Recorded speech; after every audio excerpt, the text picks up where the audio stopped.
Forum. Padamu negeri, kami berkolaborasi. Dirgahayu Kabupaten Kerom ke-22. Lapangan transformasi Kerom Maju. Selamat malam, Assalamualaikum warahmatullahi wabarakatuh. Waalaikumsalam. Berjumpa kembali di Papua Terkini. Saya Henry Sofikan akan memandu kegiatan podcast yang akan tersaji ke depan. Di kiri kanan saya ini ada dua orang spesial. Saya menyebutnya tokoh Kerom, dan saya belum akan buka, ini masih saya rahasiakan, dan pada saat nanti akan saya perkenalkan satu persatu. Baik, dalam kegiatan pada malam hari ini saya akan berbincang banyak tentang industri kreativitas masyarakat di Kabupaten Kerom. Ini adalah merupakan kegiatan perdana. Saya berharap kedepannya akan menjadi rutinitas dan kebiasaan bahwa di Kerom juga banyak yang bisa dianggap berkaitan dengan ekonomi Kerom. Yang pertama saya perkenal, ini dia Bapak Carlos. Selamat malam, Bung. Malam. Untuk lebih jelasnya saya minta perkenalan. Silakan Pak Carlos perkenalan. Ya baik, sobat podcast dimanapun Anda bisa mendengar kami, perkenalkan saya Carlos, ya toh. KTP saya Kerom, ya toh. Tepatnya saya berdomisili di Kampung Iwanain Arso 2. Ya. Saya pikir untuk sementara jelas. Kemudian saya sudah berkeluarga, jadi yang di luar sana mohon untuk tidak mengganggu saya. Karena ya seperti itu. Saya pikir singkatnya demikian. Oke, terima kasih Pak. Baik. Nah, tamu yang kedua ini dia beliau. Silakan. Selamat malam. Selamat malam. Langsung aja perkenalkan diri. Siap. Baik. Selamat malam sahabat podcast dimanapun berada. Perkenalkan, nama saya Didin, bisa dipanggil Cipeng. Saya selaku presiden dari Kerom Creative Forum, sebuah wadah kreativitas untuk generasi muda Kerom ke depan. Saya sudah berkeluarga dan domisili saya di Arso 1, Kabupaten Kerom, Provinsi Papua. Saya kira itu dari saya, Pak. Selamat malam, sobat podcast. Baik, terima kasih. Dua narasumber yang sudah kita akan sajikan untuk membongkar apa yang menjadi hajat podcast pada malam hari ini. Saya tidak lupa, saya mewakili teman-teman semua mengucapkan Dirgahayu Kerom ke-22. Tetap semangat, jaya, dan kita dukung terus program Bapak Bupati Kerom, yaitu 8 transformasi untuk Kerom Maju. Baik, para pemirsa dimanapun berada, untuk tidak berlama-lama ya, karena beliau ini tentu banyak kesibukan yang lain. Mungkin saya akan tawarkan kepada Pak Carlos atau Mas Cipeng dulu yang akan bongkar-bongkar nih. Boleh dari Bapak Carlos. Sebentar, mungkin kalau begitu saya tantang saja. Siap. Mas Cipeng. Siap. Nanti Pak Carlos, beliau tokoh Kerom, mungkin akan membumbui atau menambahi dan lain sebagainya. Siap. Sehingga bisa kita ambil kesimpulannya. Siap. Ide untuk mendirikan suatu forum ini berkaitan dengan kreatif Kerom atau Kerom Hub ini apa sebetulnya? Berangkat dari mana begitu?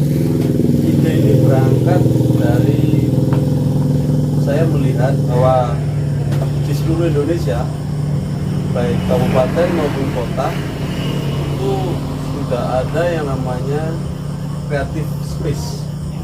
Creative space dari wadah para pelaku ekonomi kreatif maupun kreatif dalam seni dan budaya. Hanya yang saya rasakan di kabupaten kita tercinta ini, Kerom, kebetulan belum ada. Maka dari itu saya tergerak hati saya bersama rekan-rekan yang lain yang saat itu saya ajak berembuk. Bagaimana kalau kita mendirikan sebuah wadah yang sudah ada seperti di kabupaten kota di seluruh Indonesia. Contoh di Kabupaten Jayapura sudah ada yang namanya Enambay Creative Space. Di kota sudah ada namanya Enambay. Dan juga baru-baru waktu Pak Jokowi meresmikan Papua Youth Creative Hub juga sama, hampir sama dengan namanya Creative Space ini. Maka dari itu saya mengharapkan sekali bahwa ayo mari kita generasi muda kita berkumpul di suatu wadah untuk bagaimana kita mengorbitkan Kerom ini ke depan. Kita di wadah ini juga membatasi para generasi muda ini melakukan hal-hal yang tidak kita inginkan bersama. Contoh dalam hal ini, untuk saat ini kan pemerintah Kerom, Pak Bupati sedang memerangi namanya narkoba. Mari kita sama-sama kita membangun wadah ini dengan baik supaya generasi muda ke depan ini tidak terkontaminasi dengan hal seperti ini tadi. Jadi saya rasa ke depan kami berharap program ini atau wadah ini berjalan dengan baik. Berikut juga kami akan berkolaborasi dengan pemerintah setempat bagaimana sesuai dengan visi misi Bapak Bupati. Saya rasa seperti itu penjelasan dari saya. Oke, baik. Baik, para pemirsa Kabupaten ini dimanapun berada, dari penjelasan Mas Cipeng sebagai presidennya, ini pasti sudah bisa ditangkap apa yang menjadi keinginan dan kemauan dan target-target. Saya rasa saya langsung minta pendapat Bapak Kapolres saja, kemudian beliau juga posisinya ada di pemerintahan. Selamat malam Bapak. Baik, selamat malam. Kalau kita melihat apa yang menjadi hajat dari orang ketua atau presiden di sini, itu sangat luar biasa, di mana berharap semua kegiatan ekonomi kreatif itu akan terwadai dari mulai pembinaannya bahkan sampai publikasinya. Mungkin berharap ke depannya bukan hanya itu saja, tapi bagaimana melihat pasar-pasar. Nah, melihat kondisi ini, Bapak sebagai tokoh masyarakat sekaligus orang yang duduk di pemerintahan, mungkin ada. Baik, saya pikir pertama untuk apresiasi ya, karena ini sekarang kan dunianya digital. Jadi ini kan podcast pertama di Kabupaten Kerom, perdana ya. Jadi kalau dulu ya, ada yang namanya koran ya. Jadi untuk mengupdate berita terkini tentu kita membaca ya. Karena sekarang semakin kesini ini eranya era digital. Baik. Jadi apa yang disampaikan oleh Mas Pin tadi, sekali lagi saya angkat topik, dia menangkap ya, apa yang menjadi keinginan publik. Nah, karena sekarang apa? Ada yang namanya TikTok, ya kan?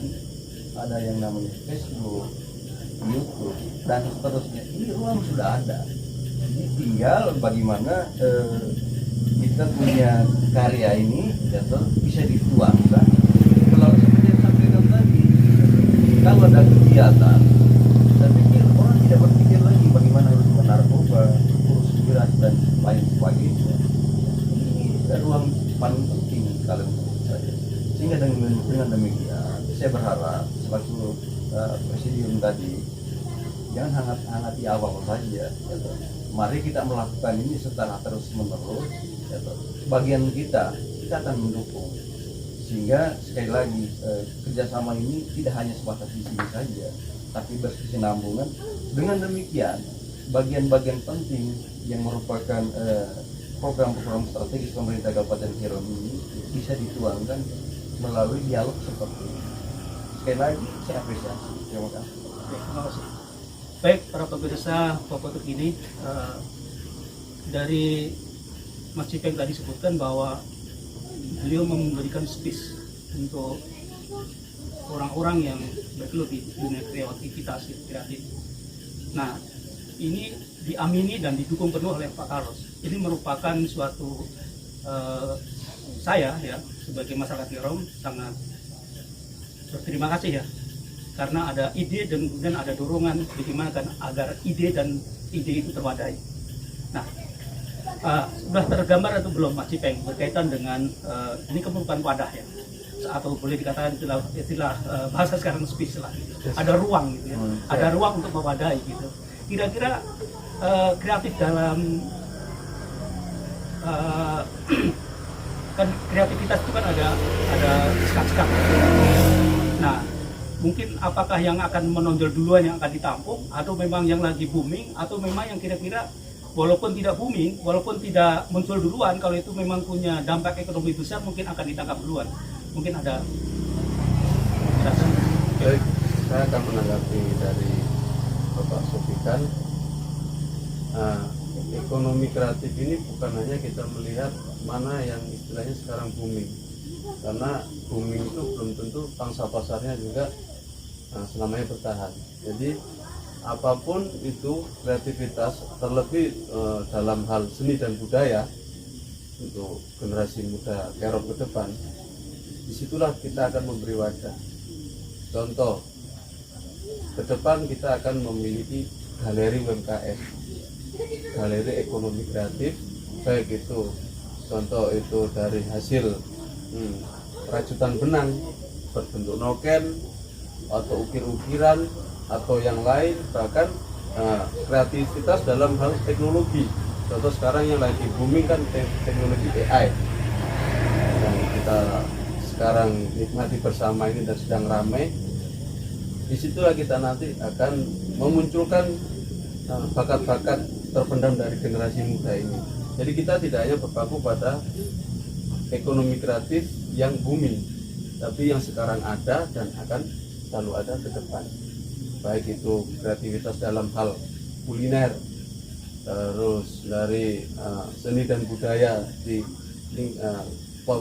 pemerintahan Kabupaten Kerom ini, yang ada di Kabupaten Kerom ini, lalu dari makanan khas mungkin dari pada Kabupaten Kerom, maupun ekonomi yang lahir dari pertanian dan perkebunan. Itu semua nanti kami akan melakukan sebuah monitoring atau kita turun ke lapangan, mana sih yang belum ada wadah, kira-kira mau tidak kita arahkan sama-sama untuk menjadi sebuah wadah di Kerom Creative Space ini.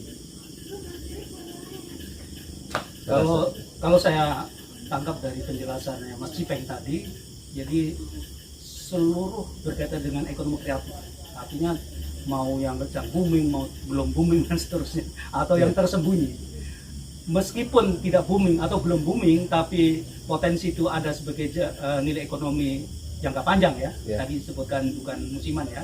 Itu juga akan didongkrak supaya akan menjadikan tambah nilai begitu. Nah, Pak Carlos, kalau saya amati tadi apa yang dijelaskan oleh Mas Cipeng ini sebagai pemimpin di kegiatan Kerom Ekonomi Kreatif ini luar biasa menurut saya ya. Walaupun kita baru melangkah, tapi ini harus kita pupuk bersama. Mungkin ada penjelasan lebih lanjut atau menanggapi dari Mas Cipeng, Pak? Iya, tentu sejalan apa yang disampaikan tadi. Lagi-lagi yang saya bilang, ini sekarang era-eranya digital kan gitu.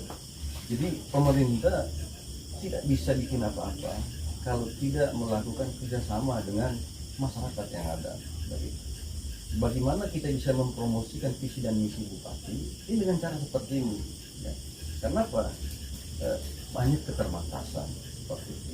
Dengan demikian, ya, sudah ada podcast seperti ini, ya, orang akan bisa mengenal Kerom. Kita di Jawa Barat, Jawa Timur, intinya di Nusantara ini. Bagaimana kita bisa menarik ya orang dari luar untuk mengetahui Kerom? Karena Kerom ini merupakan tempat strategis. Kerom adalah berada di wilayah Tapal Batas. Sekali lagi berada di wilayah Tapal Batas, berbatasan langsung dengan negara Papua Nugini. Nah, suka atau tidak suka, sebentar lagi ya, pos lintas batas Kabupaten Kerom yang ada di Distrik Waris, tepatnya di Paitenda, oleh yang terhormat Bapak Bupati Kerom, Bapak Peter Gusbagir, ya, sudah mencanangkan bahwa tahun depan ya, pos lintas batas ini statusnya ditingkatkan ya, dari PLB menjadi PLBN. Ya. Dengan demikian, bukan tidak mungkin kalau menurut saya akan menarik wisatawan dari tempat-tempat lain. Saya mengambil contoh pos lintas PLBN ya milik Kota Jayapura, ya, Skow ya. Begitu banyak orang yang di sana.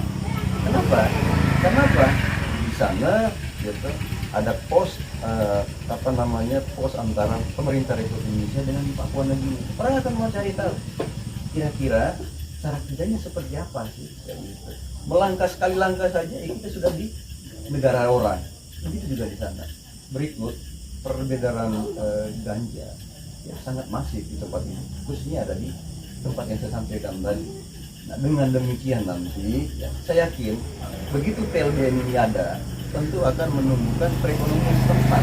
Ada jualan di sana, ada transaksi ekonomi seperti yang sampaikan tadi.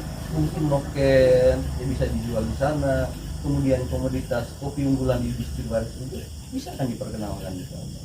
Saya pikir demikian. Oke. Baik, terima kasih Pak Carlos. Dari apa yang saya tangkap dari penjelasan Pak Carlos itu ada dua. Yang pertama adalah bagaimana bisa mewadahi ekonomi kreatif.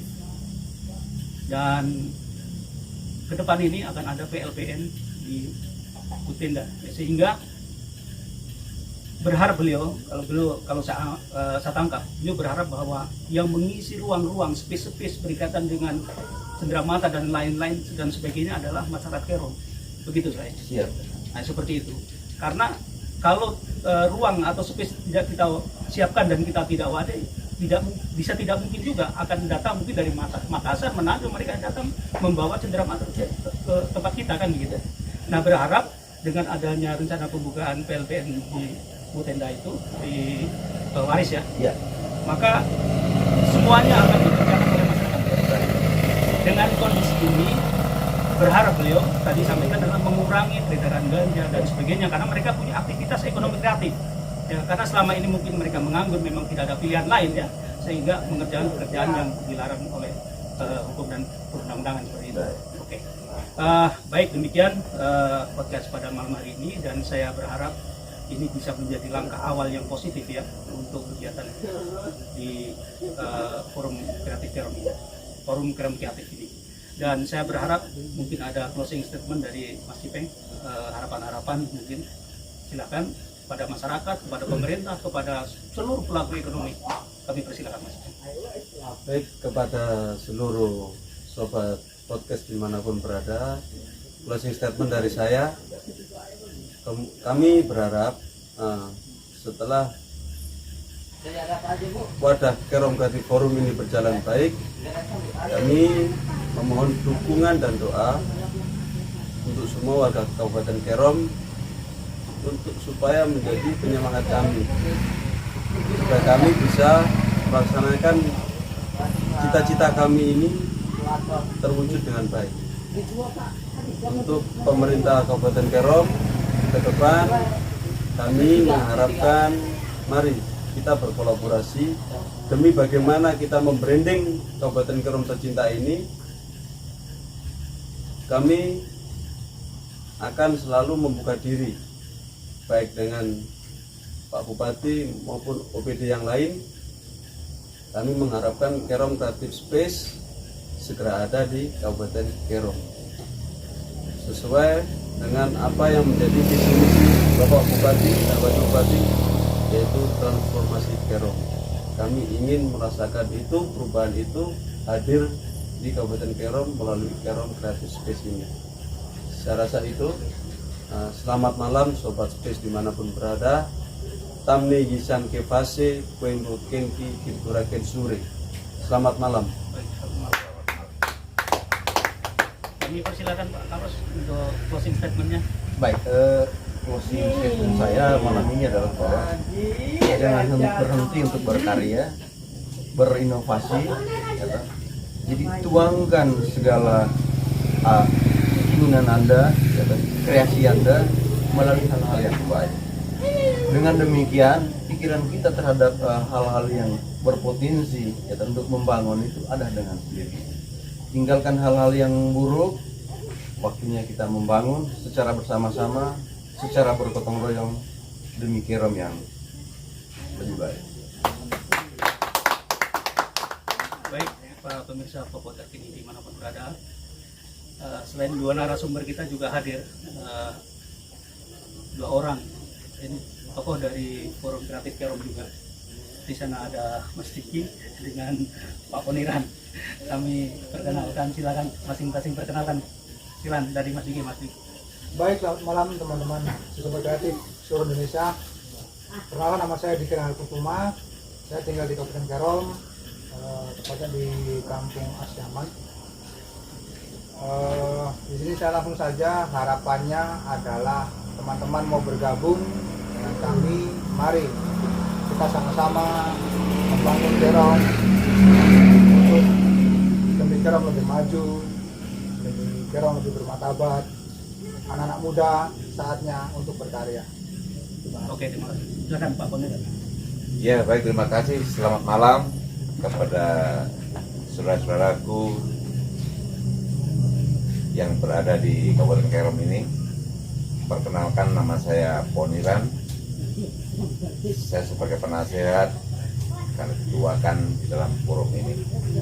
Harapan saya ke depan, Kerom tetap maju, tetap eksis sesuai dengan visi dan misi Bapak Bupati dan Bapak Wakil Bupati tentang gotong royong. Itu harus kita tampakkan supaya ekonomi di dalam Kabupaten Kerom ini ke depan semakin maju, semakin cerah, bisa dinikmati seluruh masyarakat yang ada di Kabupaten Kerom ini. Terima kasih. Baik, terima kasih. Selamat malam. Kita akan berjumpa di podcast mendatang. Kerom Creative Forum. Pada negeri kami berkolaborasi. Dirgahayu Kabupaten Kerom ke-22. Lakukan transformasi Kerom maju.